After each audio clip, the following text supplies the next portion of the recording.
compared to the protection that it provides, not just for them, and that's the key point, is in wearing masks, we provide protection for each other as well as ourselves. And if you just have a free-for-all and, oh, sure, it's optional, then those who are put in danger are those who are vulnerable.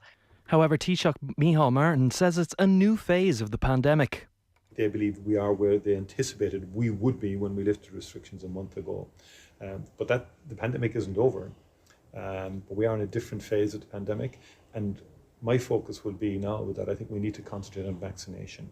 It's 9:02. News Talk weather. Thanks to Ryanair. Leave the kids at home this midterm and book a sneaky getaway with Ryanair low-fare flights to Faro or Malaga. Tomorrow morning will be very windy or stormy all over the country with very strong northwesterly winds and severe gusts. There will be rain, sleet and snow with blizzard-like conditions for a time in parts of the north and northwest. In the afternoon, winds will moderate overland and it will be cold with sunny spells and wintry showers. Temperatures of 2 to 6 degrees. And now you're up to date on News Talk. Football show on Off the Ball. With Sky. Watch Premier League, Women's Super League, EFL, Scottish Premiership and much more. Live on Sky Sports. I'm prepared to do anything I can to play my country again. Do it then. What about your start to the game? It wasn't bad, was it? Why should an honest answer be a mistake? How can a modern day manager not have a mobile phone? Why should he? All right, you're welcome along. It's Thursday's football show. Nathan with you for the next hour. It is the eve of the League of Ireland season, and between now and 10 o'clock we are going to be previewing it in the company of Dan McDonnell and Stuey Byrne. There is live football tonight as well. Europa League currently ongoing, and Celtic with a wave of real positive momentum, but not tonight, because they are 1-0 down at home against Bodo Glimt in the Europa Conference League. Second half just getting underway at Celtic Park. Leicester City 1-1 at home against Randers. Same time gone, and that one at the King Power Stadium. The result of the night, without question, Rangers 4-2 winners away at Borussia Dortmund. That one in the Europa League playoff round. So a huge victory for Rangers over in Germany. Just before we get into looking ahead to the League of Ireland season, we got a chance for you to get your hands on tickets to two of the most anticipated games of the opening night. We have 2 pairs of tickets for Shamrock Rovers' first game in defence of the Premier Division title against UCD at Tallaght Stadium tomorrow. And we also have 2 pairs of tickets for the sold-out clash of Shelburne and St Patrick's Athletic at Tolka Park. To win, we'll make it very simple. Just text 53106 with your name and either Rovers or Shells, whichever game you want to go to, and you will have a chance to win them. Best place to get tickets for the two teams, to get season tickets, is shamrockrovers.ie or shelburnefc.ie. So that's 53106, Rovers or Shells, depending on which game you want to go with. Here on Off the Ball, of course, whenever we're previewing and talking football, we want to give you the most unique voices, the voices you don't hear anywhere else. So that's why we got Dan McDonnell and Stuey Byrne in, who've been locked in a cave and haven't been on every single League of Ireland preview. Bloody hell, Stuey. That extension's going to be a big one. You must be making a fortune with all these podcasts and TV shows you're on. No, I didn't think I was on. Hell, the overexposure, is it? But you've been saving your best stuff. You've been saving your best stuff. You've never tonight. been afraid to let me know these things, so please do let me know, because I don't want to be. You've been saving your best stuff for tonight, haven't you? I have been, yeah. I listened to Stuey on a preview earlier, just so I'd know what his opinions were. So if he actually starts to repeat his opinions, I'm like, no, we need something different on this. We need something fresh on this. They're just the opinions for a Tuesday afternoon, you know. It's all changed by Thursday. They tend to change by Wednesday, yeah. So the league gets underway tomorrow night. There's a stormer brewing though, so hopefully all these grounds get through the weather over the next 12 to 18 hours, and there's no late call off. So it is a sold out Tolka Park. Shelburne under Damien Duff against St Patrick's Athletic, also under new management in Tim Clancy. We have the champion Shamrock Rovers against UCD, Dundalk up against Derry City, and also Finn Harps against Drogheda. Then on Saturday it's Sligo Rovers up against Bohemians, and in the first division it's Bray Wanderers against Cork City, Wexford against Treaty United, Athlone Town against Waterford, and Longford play Cove on Saturday. Go United are the bye week. Let's start with the champions, Stuey. Shamrock Rovers going for 3 in a row. It's something that's been done on a semi-regular basis, but also there have been teams, Stuey, who didn't manage the 3 in a row, who won the 2 in a row and couldn't quite get the 3 in a row done. I know where you're coming from, Nathan. Well, you were part of one of those sides. When you sit here at the start of the season and there's a dominant side, it almost looks impossible to see a situation where they don't go and do it again, and particularly with Shamrock Rovers, who have a stable squad and have added to a very stable squad with the best player in the league when he was there previously in Jack Byrne, and also an Irish under-21 international in Andy Lyons. And there's all sorts of turnover, managers, players at the other clubs. So right now it feels very hard to make a case that Shamrock Rovers won't win 3 in a row.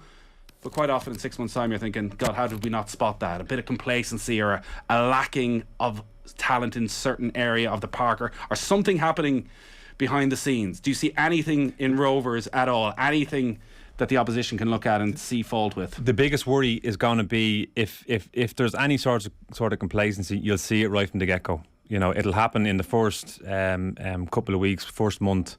And I think that is probably the reason why we've seen Stephen Bradley react the way he did last week following the team's performance against Pats. It's when you look at what's happened to the other clubs, that could be the issue for Rovers. They've only but strengthened this year. You know, bringing Jack Byrne back in is a huge sign for them. And when you look at the kind of the managerial merry-go-round in the other clubs, players have moved around in the other clubs, and there could be a tendency for a little bit of complacency maybe settle into the Rovers team. And that may or may not have been the factor behind the performance last week. I don't know, but the fact that Stevens reacted the way he has, I think, is a positive sign from my point of view. I think that is going to be his biggest role this year, and the hardest work he's going to do is in the first 6 weeks. He just has to have them rocking. They don't have to be, you know what I mean? They don't have to be 100%. No one's ever 100% at the start of the season. How does complacency manifest itself? Well, you know, it happened to us. It happened to us in 2005. We came out into the 2005 season off the back of obviously the 04 year where we won the league, the European stuff with Deportivo. We signed Colin Hawkins, who was probably the best centre half in the league at the time. Glenn Crowe, probably the best centre forward in the league. Live on Ollie Byrne announced it live on TV, of course, didn't he? He announced the 3 lads from Bows, Bobby Ryan. And Bobby Ryan, probably the best right winger in the league at the time. And you know, we were delighted to have them. And I can't put my finger on what actually happened, but what happened in the first 6 weeks. I remember Owen Healy got injured, so he missed the start of the season. We played UCD at home, and looking at Rovers' picture tomorrow night, we ended up scraping a 1-1 draw, last minute penalty, just to get 1-1. And we ended up we drew the first 3 games, and we just never got going. We couldn't fit Crowley in, really couldn't fit Bob. It wasn't their fault, it was all our fault. None of us responded. We didn't, instead of us going another gear or going to another level, we sort of just stood still a little bit. And what we found was that everybody that was coming to play us just they went to another gear, like, you know. And it's funny, you know, I remember listening to an interview Roy Keane actually gave in around that time, and he spoke about the year when Varane had come in at United for 15 million. He was the biggest signing in the world at the time, came in from Inter Milan. It might have been the 03 season, but they just never turned up, never got going. There was complacency among the players that surely if you sign the best players, they'll just fit right in. But what had happened to ourselves, and ultimately what happened to United as well that year, there was just an imbalance that we couldn't fix. And then we only got going halfway during the season, but then by then the season was just too short, really, to be quite honest. And then that does feel somewhat similar to the conversation around Rovers, an imbalance, because you look at the players who came off the bench last week, Richie Towell, Graham Burke coming on for Danny Mandreu, Jack Byrne is starting. They seem to have an awful lot of talent, but an awful lot of talent condensed in a similar part of the pitch. Yeah, no, it is. Like, it is it's an unusual sort of ray of light for the other teams to be looking at, that in some way Jack Byrne coming to Shamrock Rovers could be a negative, when of course, like, you know, the 2 seasons Jack has played in the league, he's been the best player. He's been voted by his peers the player of the season.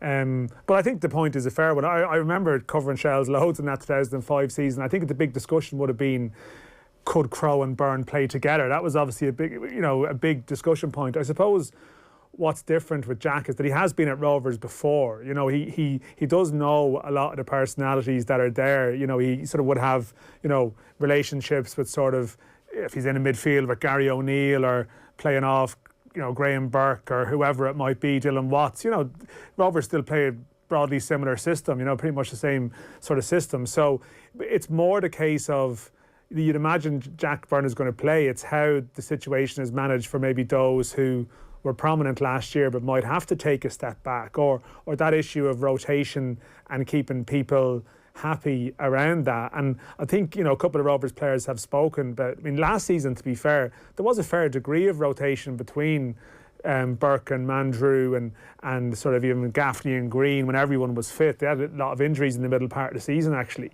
But it's just more getting that balance right. That Stewie's been in those situations and can speak far better on it, but you want a right environment, I assume, around the training ground every day. And if you have a couple of people whose heads are down, you have to make sure that their heads aren't down and they respond to it in the right way possible. Now, it may well be that this is just very straightforward. That Jack Byrne just slots back in.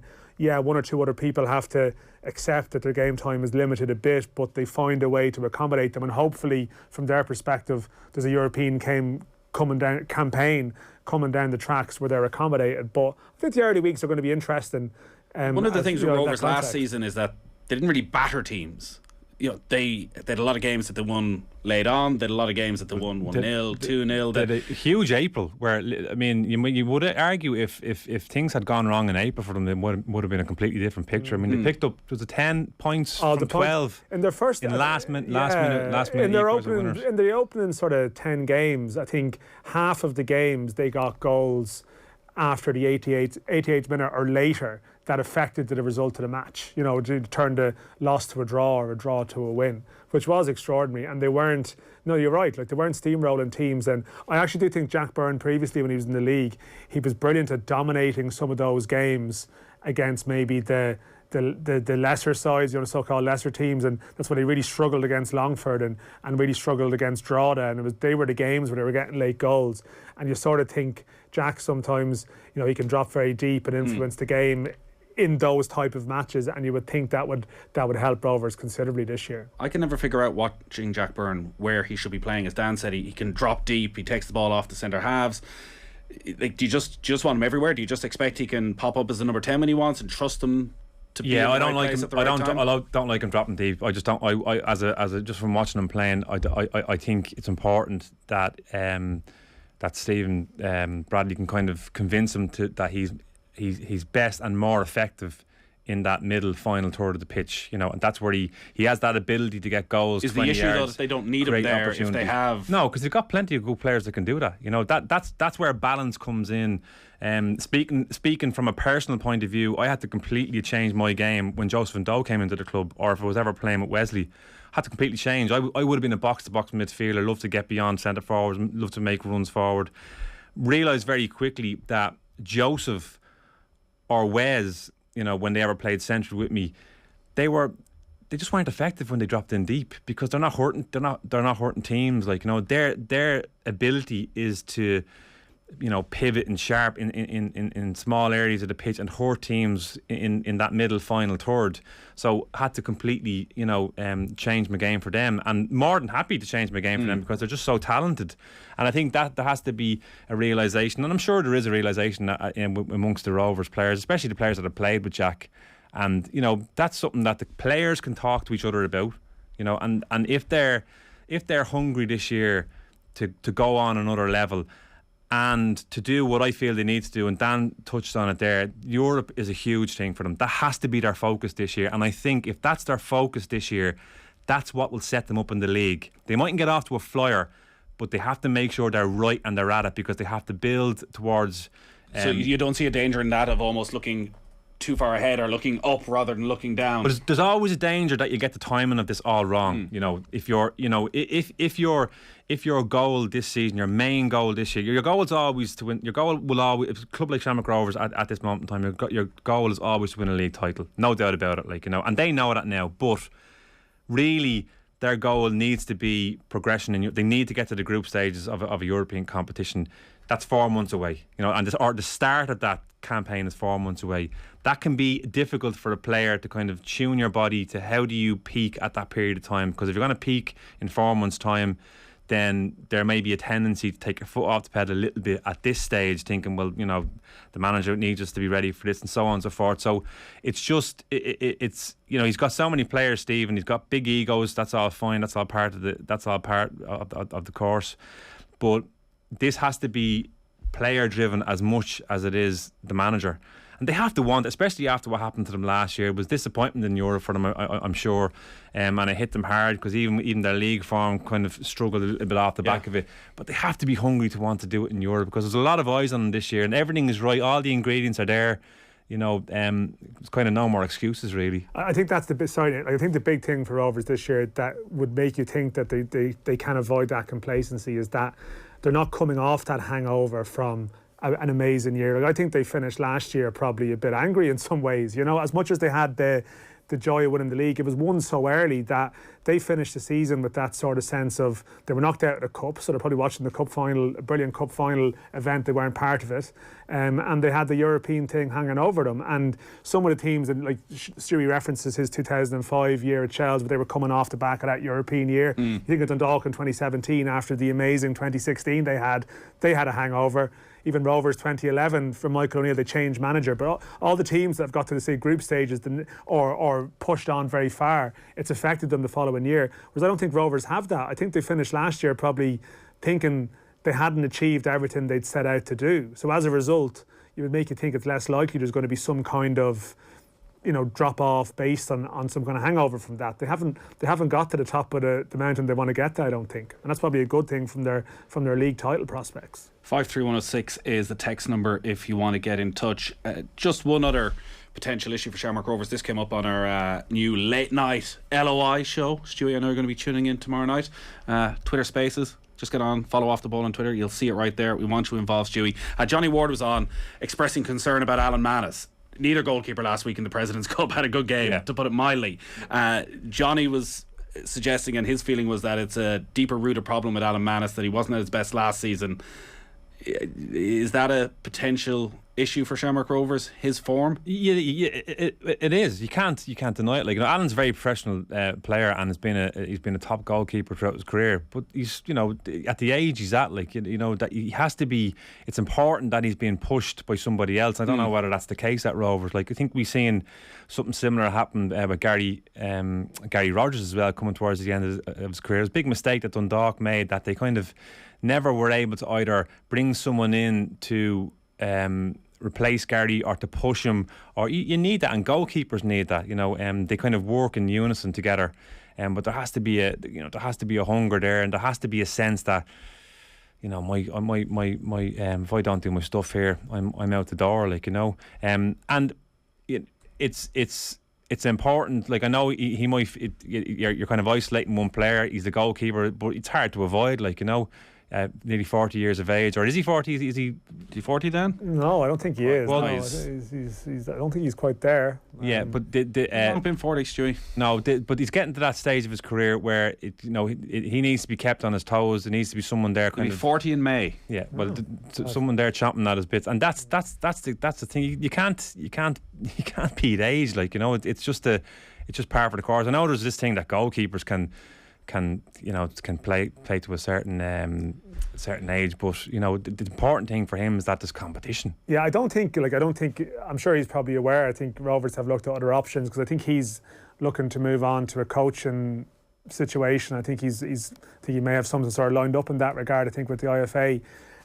But I don't think it's that one where, yeah, you might think you want to find a solution or the next one, but I'm just not sure if they were able to do that. And as a result, like, they were so good last season, or they're so dominant, that I suppose in there's areas where things maybe weren't amazing, you get scrutinised. But I don't think they were able to maybe identify a better option than the one they have that's there at the moment. And maybe there may be a plan, sort of, they may have options that they're looking at maybe from a view to next season. And it does seem like the arrangement with Manus is very much one more year. You know, that seems to be the I'm not sure if it'll be explicitly said, but that's sort of, I think it's sort of, you can read between the lines, or maybe it's been said a little bit more openly that that's going to be the case.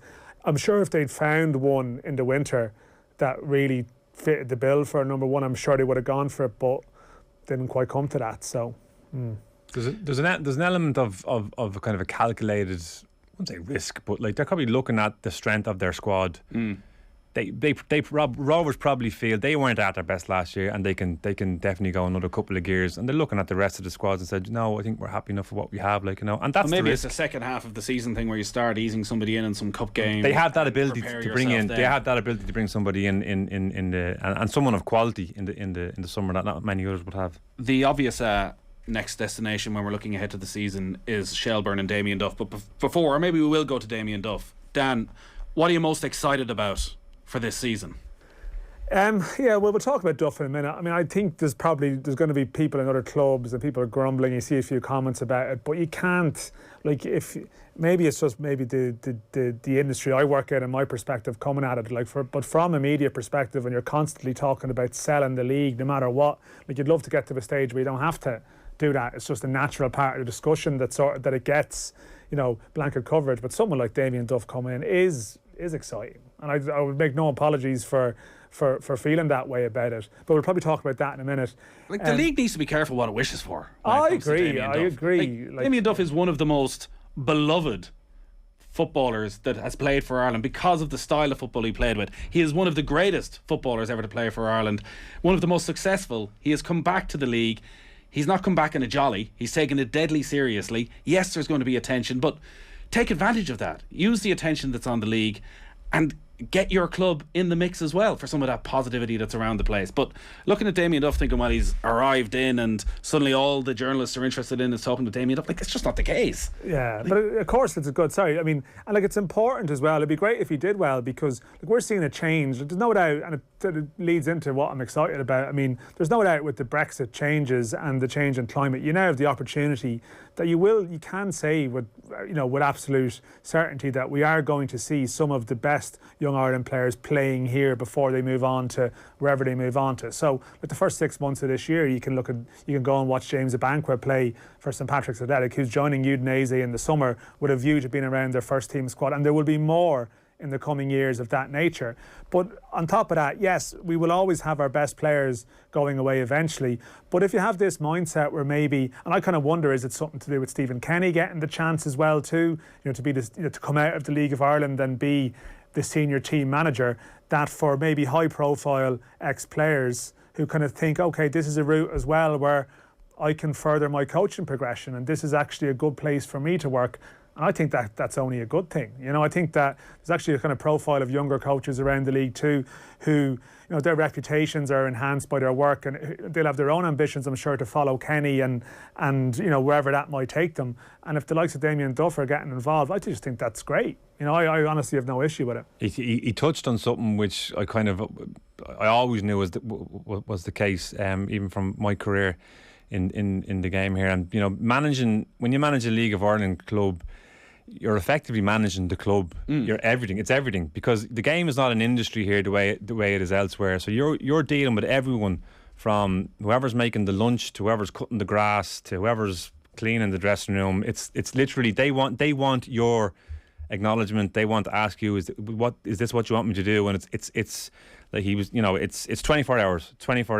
And I think, probably for the likes of Damien, he seems to me to be the personality that probably needs that in his life. He kind of needs that full on. That's when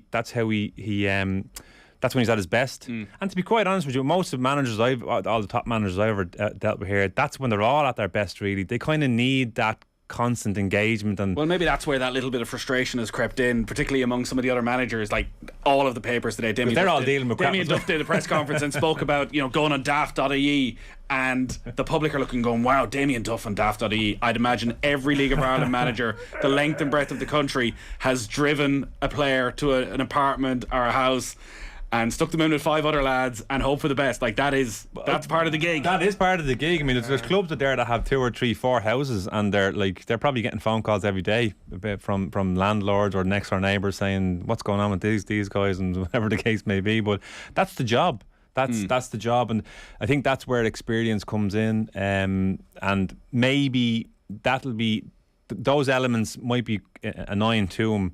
But if he surrounds himself with, good people, and if he's willing to maybe offset some of that responsibility which can be difficult as well, you know. No, it's tough. I mean, it's funny. Like, there's one club. I'm not going to say it was, but I think, like, you know, you hear about the different workarounds that people have with accommodation. There's one club where I think new recruits coming in, they go and stay in they're brought into a very nice house, and then after settled for a period of time, they're moved on to a slightly inferior house, and the new signing comes into that house, and there's all these games that people play. So I would have had a few messages from people to say, all right, but sort of various screen grabs of people involved in football, that is, you know, with screen grabs of various parts of the Duff interview. It was not about creating an elite environment and a part-time budget, and people were pointing out, well, we've done that, or we've done that, or we've done that. And that's, but listen, hey, whataboutery is part of football debate everywhere at all levels, so, you know, nothing that unusual about it. One of the difficulties with previewing the season for an awful lot of the teams is the amount of turnover there's been, and Shelburne is one of them. Whatever about the Damien Duff factor and the intrigue of his style of play and what he's going to try and do at Shelburne, is it 15 players in, 15 players out? There's been a big turnover at St Patrick's Athletics. There's been managerial change, likewise at Dundalk. There's a state of flux in a lot of clubs that isn't there at Shamrock Rovers. So what are you expecting from Shelburne? I expect them to be fit, organised. They're going to try and play as well, but I think they'll be realistic. I just think they'll be just full of energy. And I think, look, tomorrow night he's spoken about it, and he's nervous about it, and I'm sure he'll just have them chomping at the bit. Like, you know, I think energy and hunger is huge in the game. I thrived on that. Like, you know, I think that's probably one of the key things in football. You have to be hungry, you know, regardless of what your ability is as a player. But and I think he'll get that message across. But he's openly admitted that, Nathan, you know, he doesn't know what's going to happen. He can only do what he's learned as a player, what he's learned as a coach in his time, whether it be a Shamrock Rovers, Celtic or Ireland. But this isn't Shamrock Rovers, Celtic or Ireland. This is Shelburne. And like you say, there's 15 players in, 15 players out, and it might take him time. But I would certainly expect them to be full of energy. I think they'll be well organised tomorrow night. I think that the first couple of games are key for them. Look, you know, Tim Clancy will be saying the exact same thing.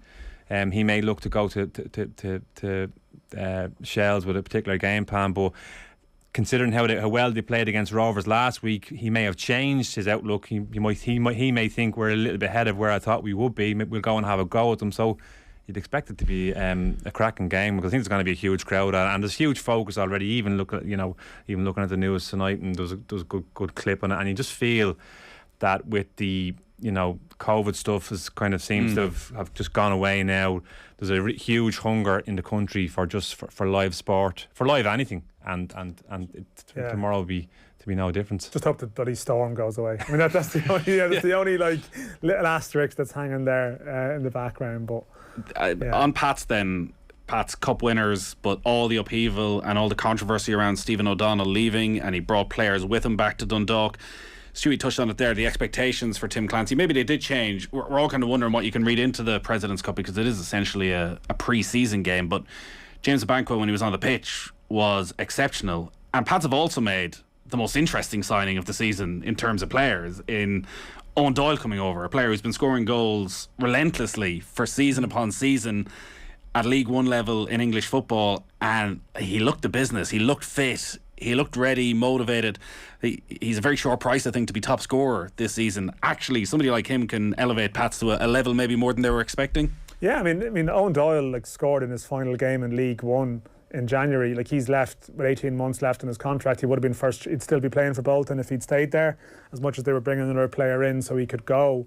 And yeah, like, I mean, he's playing at a level. Was playing at a level where I think 6 or 7 members of the Ireland squad are playing at the moment. So. There's no doubt that they're bringing in someone of that quality. I think the only thing for Pats is, I mean, they've had that upheaval. No matter what way you look at it, it still was upheaval. I mean, they were building towards something, and they lose the manager, and they lose some key players then off the back of that, be it Robbie Benson, Lee Desmond, in particular at centre half. So when a new manager comes in, is a very well regarded manager, but there's naturally going to be that initial bedding in period, and I suppose we'll see. It appeared last week that the pre-season was going well. As much as the President's Cup can be misleading, the signs did appear to be encouraging, and I mean it's not just Owen Doyle, but he's obviously a significant one. Mark Doyle has come in from Drogheda, who would have worked with Tim Clancy there, probably looking to get on to the next level. Joe Redmond has come from there as well, and the profile of some of the players they've signed is a good one.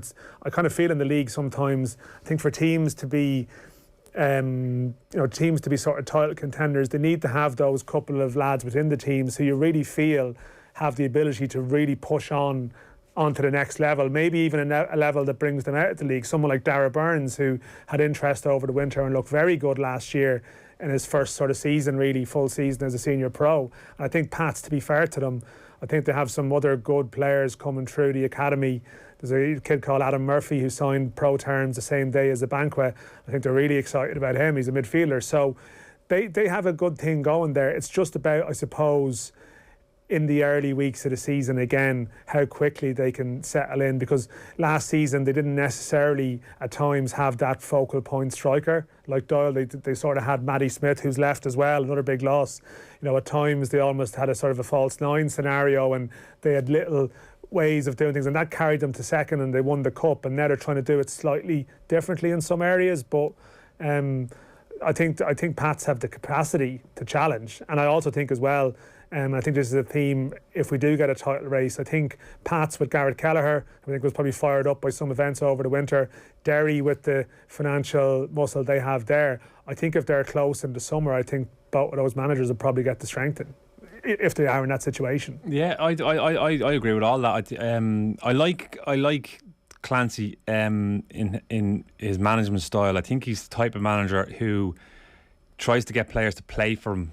I think that's a bit like Stephen Kenny. He kind of doesn't want to be too, wants the personal connection. Doesn't want to be too negative, too conflictive. Just wants to keep a good happy camp. And I think when you look last year at how Drogheda were flying last year, absolutely playing out of their skin, way above where you would have expected them to be. A really high level of performance. They were fit, they were organised, high energy. Couldn't last because you'd argue maybe the players they had, that experience, they lacked that. I think if Tim can bring that to this team, this Pats team, so he's coming into a Pats side that finished second last year, won the cup in Europe. There's there's expectancy there. It depends on how Tim manages that, but I do think they can push Rovers, and I think they should be pushing Rovers. I like the fact that he's brought Doyle in, and it's kind of nailed down that centre forward position. He's got two players there. There might have been a little bit of last year. They kind of lacked that out and out number 9. It was a little, they would chop and change. They'd have to play a certain way when Coughlin was playing, and it might have, they weren't as potent, I think, as maybe as they could have been. They weren't as forward thinking as they might have been. But now you got Owen Doyle, Mark Doyle. I think they are definitely that kind of nailed shut that position. And I think there's goals in the team. Forrester as well, there's goals in the team. It's just a matter of whether he can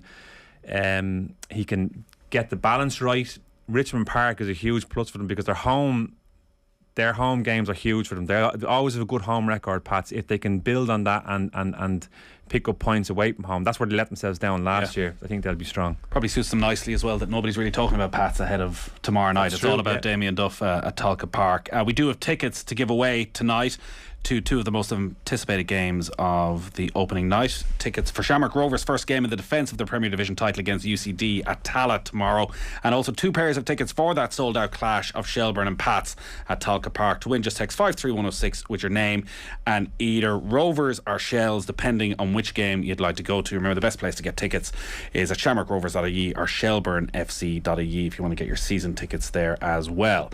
In the Europa League, a bad night for Celtic. 2-0 down in the Europa League at home. Sorry, not even the Europa League, the Europa Conference League against Bodo Glimt, and there is 10 minutes left in that one. Leicester City though 4-1 up on Randers in the Conference League earlier. Rangers 4-2 winners away at Borussia Dortmund. All our football coverage brought to you with thanks to Sky. Don't miss Manchester City Spurs. That's Saturday Night Football live only on Sky Sports. We're looking ahead to the new League of Ireland season. Dan McDonnell, Stuey Byrne in studio. 53106 if you want to get your text in. Football on Off the Ball. With Sky. Don't miss Man City versus Spurs on Saturday Night Football. Live, only on Sky Sports.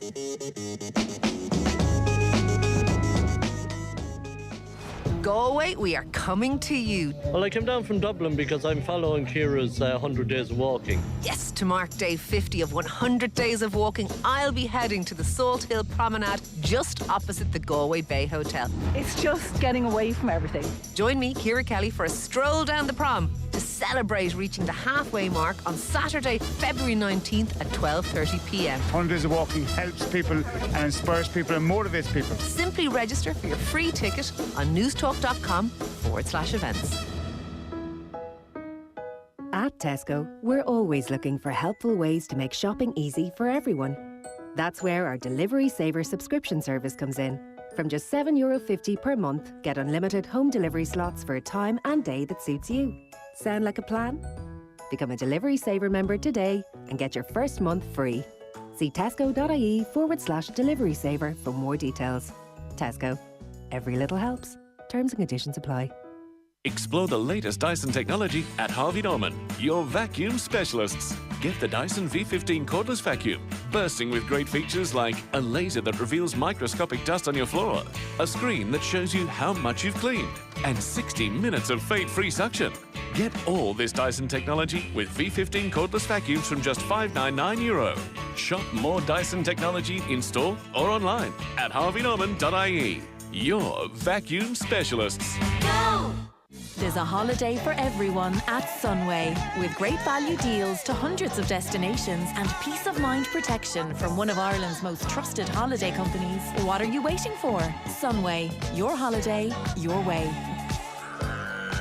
Drive a brand new car without the hassle of buying, thanks to Zoocar Personal Leasing. Choose from all makes and models, tailor the contract terms, and drive your perfect car for a fixed monthly cost. For the new way to drive, visit zoocar.ie. Football on Off the Ball. With Sky. Watch Leeds take on old rivals Man United on Super Sunday. Live, only on Sky Sports. It's all happening at Celtic Park. 2 goals in a minute. Celtic pulled one back, but then straight up the other end went the visitors, and Bodo Glimt have gone 3-1 up in their Europa Conference League game with 9 minutes remaining. Leicester still leading Randers by 4-1. It is the football show on this Thursday night on Off the Ball. 53106, the text number. Nathan with you till 10 o'clock. Dan McDonnell and Stuey Byrne in studio. We're looking ahead to the new League of Ireland season, which gets underway tomorrow evening. The past, 6-7 years, we probably would have spent most of the night like this talking about Dundalk, Dan, and what to expect from Dundalk. I won't say they've gone under the radar because of all that's gone on with Stephen O'Donnell, but there doesn't seem to be a huge amount of expectation that they'll be in the mix come the end of the season. Yeah, I think that's probably from the national perspective. I think probably locally they'll still have to deal with the expectation just born out of their recent history. Although I think, to be fair, there probably would be some people there too who would just be happy for some semblance of sanity after some of the sort of stuff they were dealing with in recent years. So I think there'll be a degree of understanding there around that it might take a little bit of time for things to get right, but there's obviously a balance with that too, because there's obviously focus on O'Donnell after the big move he made. So there's a couple of teams. There's quite a few teams in the league now, and it's been a big theme that's changed in recent years. There's no doubt the volume of players coming in to the league from the UK is rising, and there's a variety of reasons for that. I think sort of clubs in the UK, saw the Wolves loan director speaking recently. They feel the style of play has improved here. It's possibly more of a league that is a good option for a developing prospect.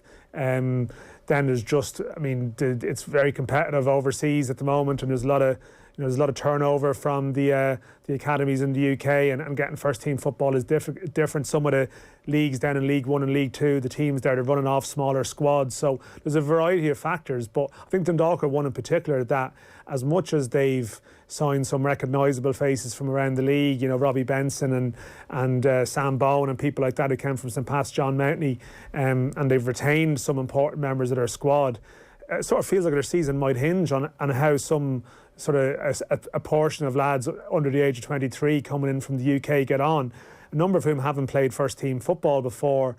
in any real pressurised scenario. So that's going to be the thing there. They have a couple coming from Brentford B. There's one from Swansea, Lou McCarry's grandson from Stoke. And the Swansea guy is called Dan Williams.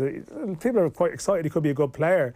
And they've 3 Welsh under-21 internationals there, the squad. But it's very hard to predict. And even in pre-season,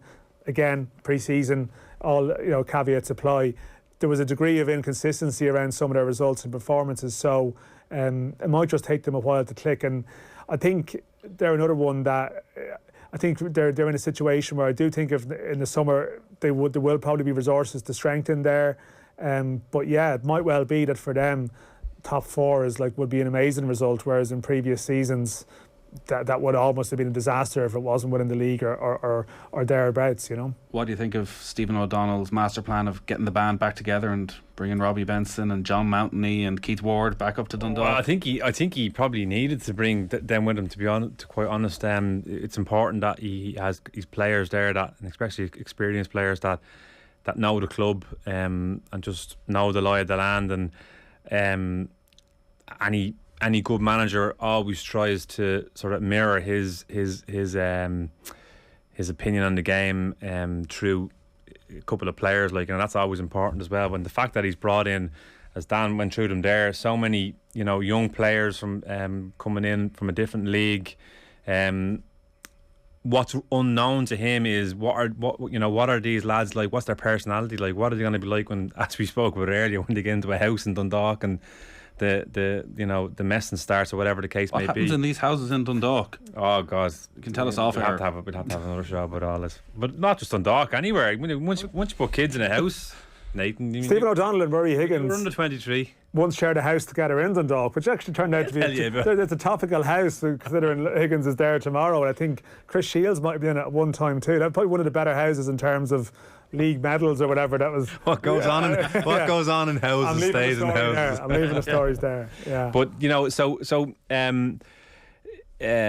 when you look at who Stephen has brought in, I think you kind of really see the kind of job he's given himself. I think he's put himself into a difficult position. He's taken it on for and we won't go into the reasons or how he felt why he left. He's here now and he has to. I think he has to get off to a good start, Stephen. I really do. I don't think they can get away with getting off to a poor start. I think there'd be a bit of pressure on them from the get go, and I think he'll probably have an expectation in his own head that, especially that now that he's back at Dundalk, that this is the place where he's had all his success. He'll have a vision in his own head about what he can possibly achieve with the football club. I don't know what was said to him from the owner's point of view, and I know there's still a bit of a hangover with his contract. There's an issue that's going on there. It's going to be a side issue that can be distracting as well.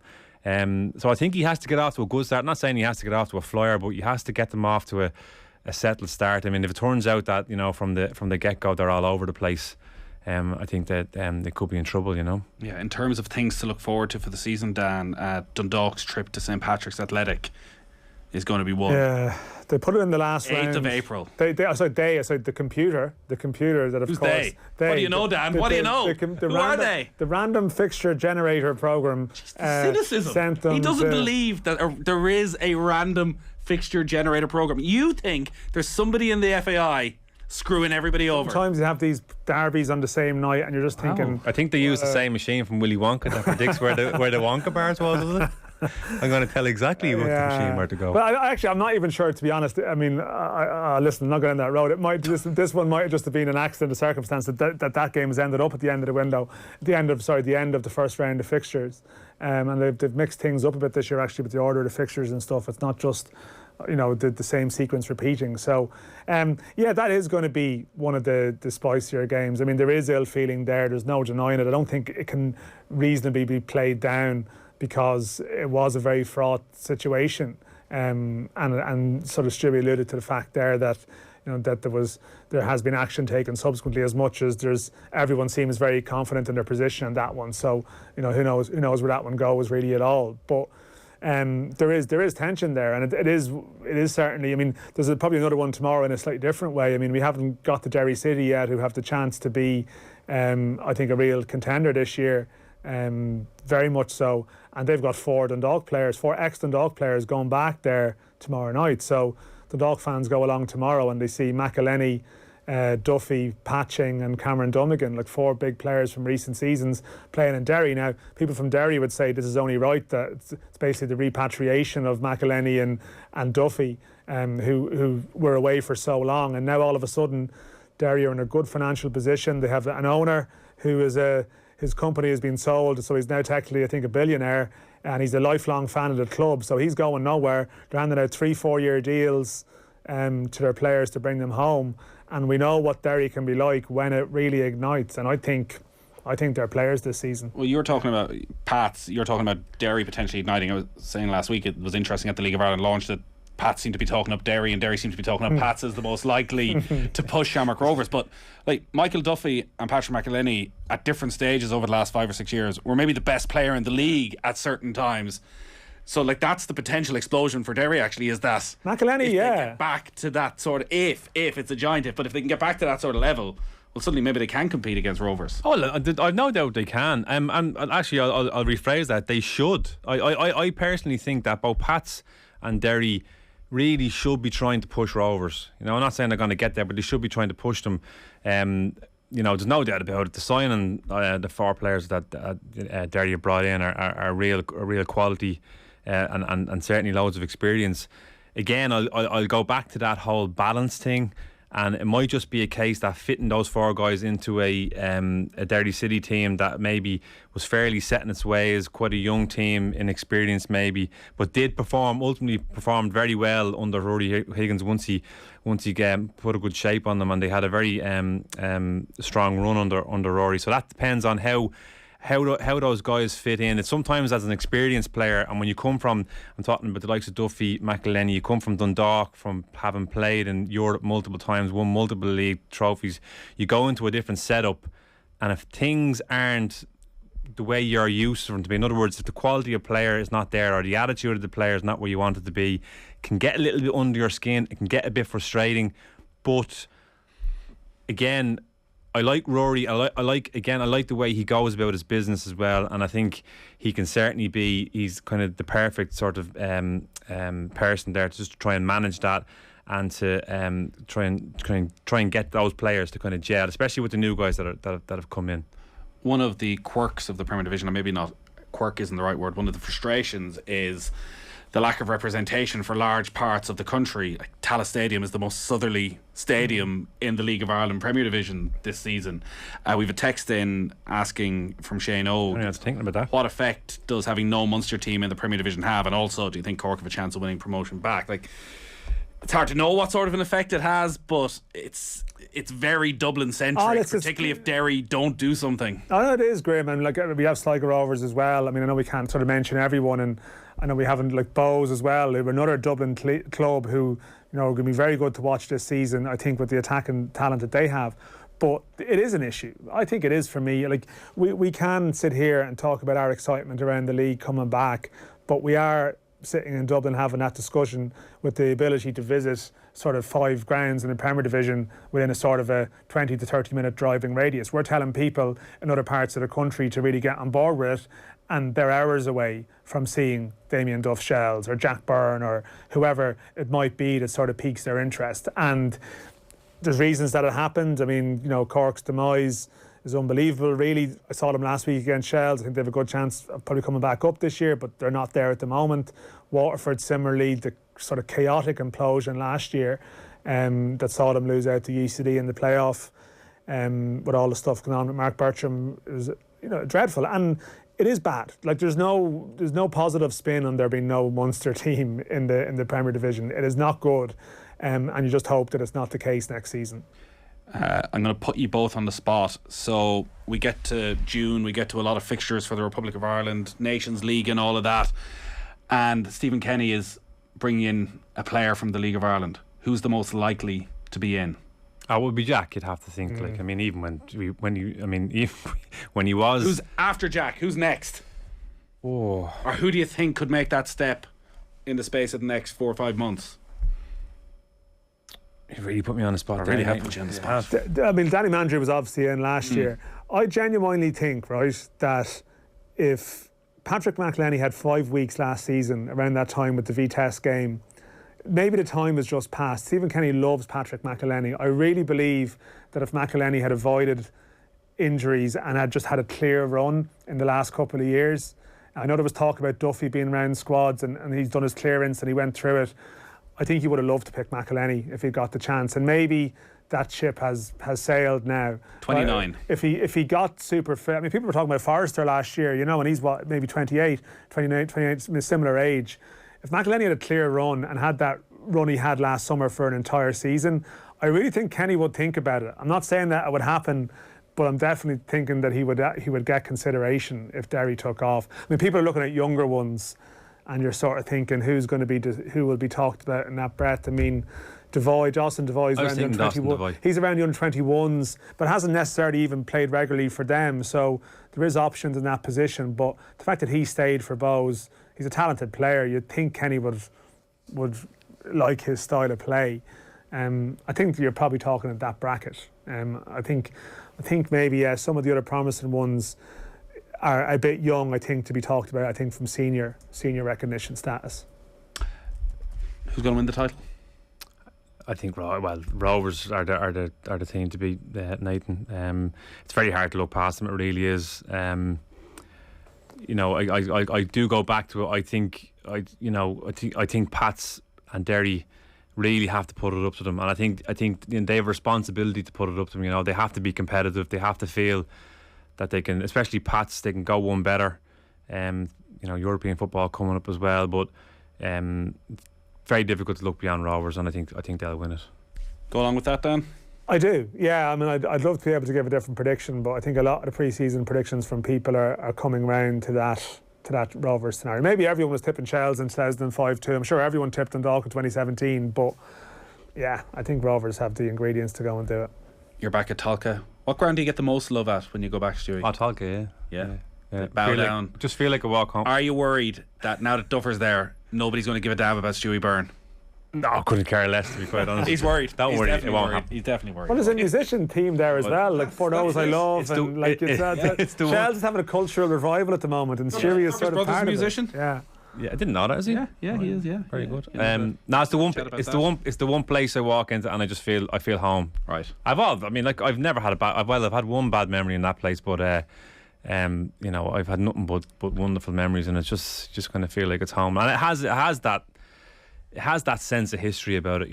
It does. We're very lucky to have grounds in this league that kind of can really make a noise. That's one of them. All right, a lot to look forward to. We are going to be increasing our coverage of the League of Ireland on Off the Ball this season, starting tomorrow night. Well, we started last Friday night, but do get on board with our League of Ireland late night every Friday night around about 10 o'clock. If you just follow at Off the Ball on Twitter, you will see it there. It'll be myself, Johnny Ward, Shane Keegan, maybe Stewie some night.